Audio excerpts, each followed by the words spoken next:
Salut à tous et bienvenue pour une nouvelle plongée. On s'attaque aujourd'hui à un document qui est au cœur de votre quotidien, j'imagine, pour vous, les inspecteurs, les conseillers pédagogiques et bien sûr, les professeurs des écoles. Tout à fait. C'est la mise à jour du 7 janvier 2025 du programme de mathématiques du cycle 3. Hmm. On va décortiquer ensemble les 6 sections de ce programme. On va parler des nombres entiers, du calcul mental, on passera par la géométrie, la fameuse pensée informatique.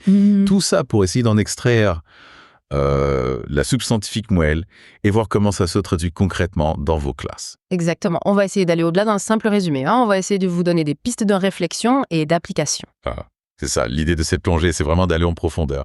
Alors, on commence tout de suite avec la première section. Nombres entiers et calculs. Ce qui m'a frappé, moi, à la lecture de cette partie, c'est l'importance accordée à la compréhension de la valeur de position. Et ce jusqu'aux centaines de millions. Ah oui, quand même. 9 chiffres. Ça commence à faire. Oui, et le document souligne justement la difficulté que peuvent rencontrer les élèves à manipuler des groupements qui sont supérieurs à 10. Par exemple, 31 centaines. Pas facile à visualiser comme ça avec nos boîtes de Pigby, les fameuses boîtes de 10. C'est clair. D'ailleurs, il y a un exemple concret dans le document. Une usine qui produit 320 filtres à café. Oula! Vendus par carton de 100 boîtes de 100 filtres. Et là, on demande à l'élève de calculer le nombre de cartons. Donc là, on voit bien que la notion de valeur de position, elle est vraiment mise à l'épreuve. Absolument. Et c'est là que la maîtrise des tables de multiplication et l'automatisation des calculs deviennent vraiment cruciales. Le document fait un parallèle intéressant avec la lecture. Oui. Connaître ces tables, ça n'a pas la même signification en début et en fin de cycle 3. Ah oui, c'est vrai. En CM2, on attend une vraie fluidité, un petit peu comme un lecteur qui déchiffre un texte sans effort. Voilà. Intéressant. Et justement, pour arriver à cette fluidité, le document est assez clair. Pas de calculatrice au quotidien. Oui. On met l'accent sur le calcul mental et le calcul posé. Oui, mais attention, ça ne veut pas dire qu'il faut bannir la calculatrice. Le document précise bien que l'enseignant peut en proposer une de façon stratégique, par exemple pour des problèmes avec des nombres qui dépassent le cadre du programme. Oui. Voilà. Donc il y a quand même une réflexion à mener sur l'utilisation de la calculatrice. Oui, bien sûr. En fonction du type de tâche, en fonction de l'objectif pédagogique. Oui. Qu'en pensez-vous? Moi, je trouve que c'est une bonne chose de ne pas diaboliser la calculatrice. Elle peut être un outil précieux. Oui. À condition de l'utiliser à bon escient, bien sûr. L'enjeu, c'est de trouver le bon équilibre entre le calcul mental, le calcul posé et l'utilisation de la calculatrice. Parlons justement du calcul mental. Deuxième section du programme. Alors là, ce qui m'a interpellé, moi, c'est l'insistance sur les tests en temps limité. Oui. Indispensable, dit le document. On sent qu'il y a une vraie volonté de développer cette fluidité dont on parlait tout à l'heure. Oui, et le document donne même des exemples concrets. On parle d'une quinzaine de résultats corrects en 3 minutes. Ah oui, quand même. Pour des calculs de numération ou des procédures apprises. Ça peut paraître beaucoup, mais c'est un objectif atteignable. Oui. Avec de l'entraînement régulier et des techniques efficaces. 15 en 3 minutes. C'est un vrai challenge. Et justement, en parlant de challenge, le document donne des exemples de calcul mental avec des nombres décimaux. Ajouter 0,3 à 4,45, ajouter 300 à 0,45, ajouter 300 à 462. Vous remarquez quelque chose de particulier dans ces exemples? Absolument. On voit bien que l'objectif est d'amener les élèves à identifier le rang de chiffres sur lequel opérer, quelle que soit la représentation du nombre décimal. Écriture à virgule ou fraction décimale. On ne se laisse pas piéger par la forme. On va à l'essentiel. C'est vrai. Il faut comprendre le concept, pas juste appliquer une recette. On passe maintenant à la troisième section, espace et géométrie. Au CM1, on introduit les prismes droits, et ce qui m'a plu, c'est l'accent mis sur le travail avec les solides en 3D. Oui. Et leur représentation en perspective. C'est essentiel pour développer la visualisation spatiale des élèves. D'ailleurs, le document insiste sur la compréhension des éléments non visibles dans ces représentations. L'élève doit pouvoir imaginer ce qui est caché. Un vrai travail d'imagination. Oui. Et pour bien se comprendre, le vocabulaire est primordial. Le document prend l'exemple des pyramides et des prismes en détaillant les termes base, face latérale et puis les types de polygones impliqués. Oui, la précision du langage est essentielle en géométrie. Chaque terme a son importance. Il faut être rigoureux et éviter les approximations. Et en parlant de rigueur, on arrive à la 4e section.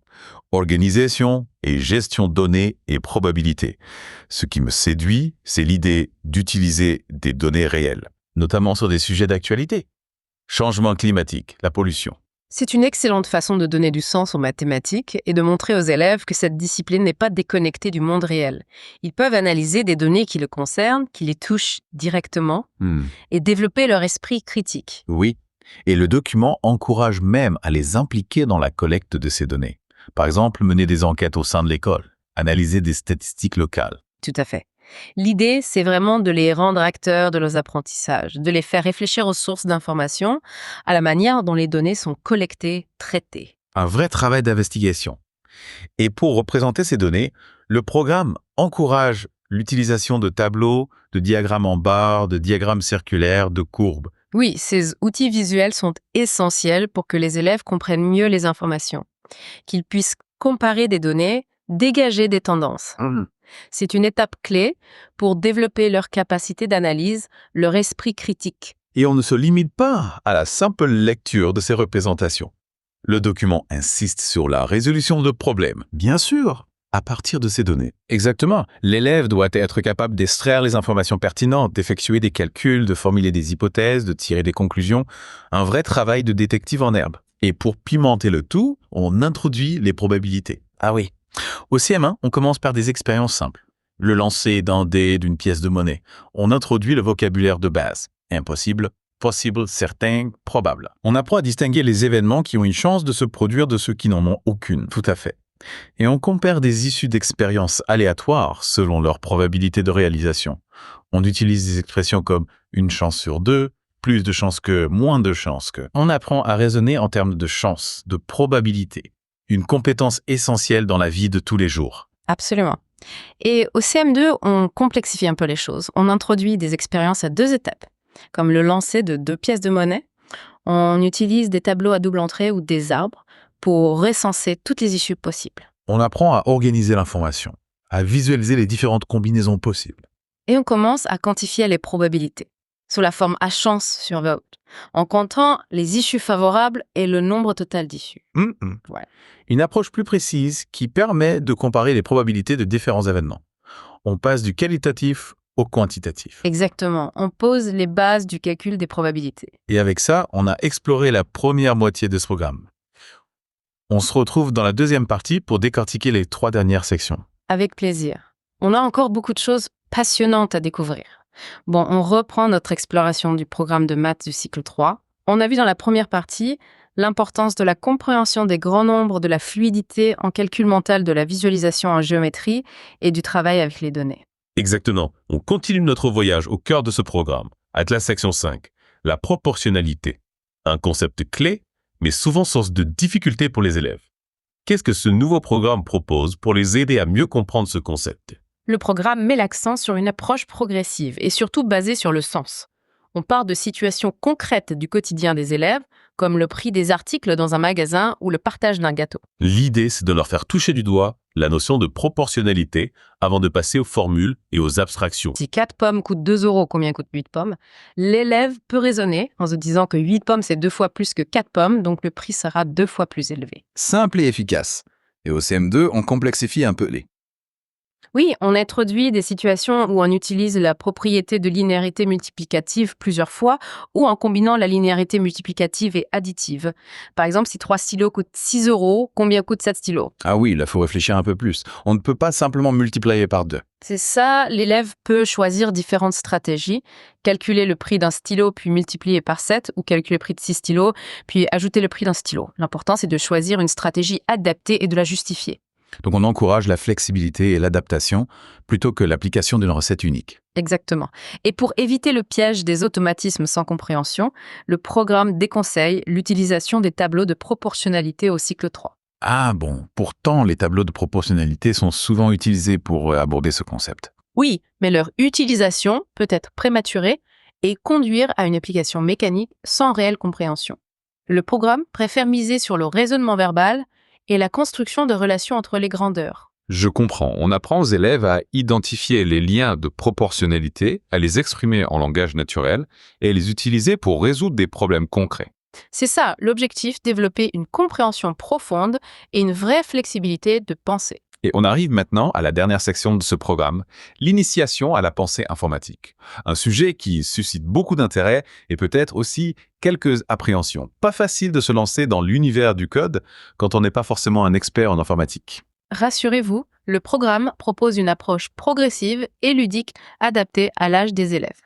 On commence par des activités débranchées, sans ordinateur ni robot, pour introduire les concepts de base. Des activités débranchées, concrètement, ça ressemble à quoi? Par exemple, on peut utiliser des jeux de cartes d'instruction pour programmer des déplacements sur un cobriage ou réaliser des constructions géométriques simples. L'élève manipule ces cartes, les assemble en séquence logique pour atteindre un objectif précis. C'est une façon ludique et concrète de comprendre la notion d'algorithme. Exactement. Et on introduit progressivement le vocabulaire spécifique instruction, séquence, boucle, condition. On apprend à parler le langage du code sans forcément écrire une seule ligne de code. L'objectif principal, c'est de développer la pensée algorithmique, cette capacité à décomposer un problème en une série d'étapes simples et logiques. Une compétence essentielle, pas seulement en informatique, mais dans de nombreux domaines. Je vois bien l'intérêt. Et une fois que les bases sont acquises avec ces activités débranchées, on peut passer aux activités branchées. Oui, bien sûr, le programme encourage l'utilisation de logiciels de programmation visuelle comme Scratch ou encore de robots éducatifs pour créer des animations, des jeux, des histoires interactives. On donne vie aux algorithmes, on voit le résultat concret de notre programmation. Et ça permet de maintenir la motivation des élèves, de les rendre acteurs de leurs apprentissages. C'est essentiel. Tout à fait, et le programme mentionne également l'utilisation des tableurs pour étudier les suites de nombres. Les tableurs, c'est plutôt un outil qu'on utilise au collège et au lycée, non. Oui, mais le tableur peut être introduit dès le cycle 3 de façon simplifiée, bien sûr, pour visualiser des séries de nombres, identifier des régularités et faire des calculs automatiques. C'est un outil puissant pour explorer les nombres et les opérations. C'est vrai. Et ça permet de familiariser les élèves avec un outil qu'ils utiliseront ensuite tout au long de leur scolarité. Exactement, on leur donne des bases solides pour l'avenir. Eh bien voilà, on arrive à la fin de notre exploration de ce nouveau programme de mathématiques du cycle 3. C'est vraiment un document riche et stimulant qui propose une vision, je dirais, renouvelée de l'enseignement des maths. Oui, c'est un programme qui met l'accent sur la compréhension, le sens, la manipulation, l'expérimentation, la résolution de problèmes et le lien avec le réel. Un programme qui encourage les élèves à être actifs, à réfléchir, à se questionner, à chercher des solutions et à collaborer. Où j'ai l'impression qu'on est loin de l'image des mathématiques comme une discipline abstraite et déconnectée du quotidien. Tout à fait, ce programme nous invite à faire des mathématiques une matière vivante, accessible à tous et surtout utile pour comprendre le monde qui nous entoure. On a vu l'importance accordée aux données réelles, aux situations concrètes, aux projets interdisciplinaires. Et on sent aussi une volonté d'ouvrir les mathématiques aux nouvelles technologies avec l'initiation à la pensée informatique. Oui, cette partie du programme est particulièrement intéressante. On ne se contente pas d'apprendre aux élèves à coder, on leur apprend à penser comme des informaticiens, à décomposer des problèmes, à créer des algorithmes, à utiliser des outils numériques de façon créative et responsable. C'est une vraie préparation pour l'avenir dans un monde de plus en plus numérique. Absolument. Et ce qui est intéressant, c'est que cette initiation à la pensée informatique peut se faire de multiples façons, avec des activités débranchées, des jeux de cartes, des logiciels de programmation visuelle, des robots éducatifs. Il y en a pour tous les goûts et tous les niveaux. Ce programme offre une grande liberté pédagogique aux enseignants, tout en leur fournissant un cadre clair et des objectifs précis. Oui, c'est un programme qui encourage les enseignants à être créatifs, à innover, à s'adapter aux besoins de leurs élèves et à faire des mathématiques une matière source d'épanouissement et de réussite pour tous. Ce qui est sûr, c'est que ce nouveau programme va bousculer nos habitudes et nous obliger à nous remettre en question. C'est une bonne chose. Le changement est souvent source de progrès. Et n'oublions pas que nous ne sommes pas seuls face à ce défi. Il existe de nombreuses ressources pour nous accompagner. Documents d'accompagnement en formation, groupes de travail et échanges entre pairs. C'est vrai. L'important, c'est de ne pas se sentir démuni et de s'engager dans ce nouveau programme avec enthousiasme et confiance. Et surtout, n'hésitez pas à partager vos expériences, vos réussites, vos difficultés, vos idées. La collaboration entre professionnels est essentielle pour faire vivre ce programme et l'adapter au mieux aux réalités du terrain. Merci beaucoup pour toutes ces précisions. J'espère que cette plongée au cœur du nouveau programme de mathématiques du cycle 3 vous aura donné des clés pour mieux le comprendre et le mettre en œuvre dans vos classes. Avec plaisir. Et n'oubliez pas, les mathématiques, ce n'est pas juste des chiffres et des formules, c'est une façon de penser, de raisonner, de résoudre des problèmes, de comprendre le monde. Et c'est surtout une aventure passionnante à partager avec vos élèves. À bientôt pour de nouvelles explorations.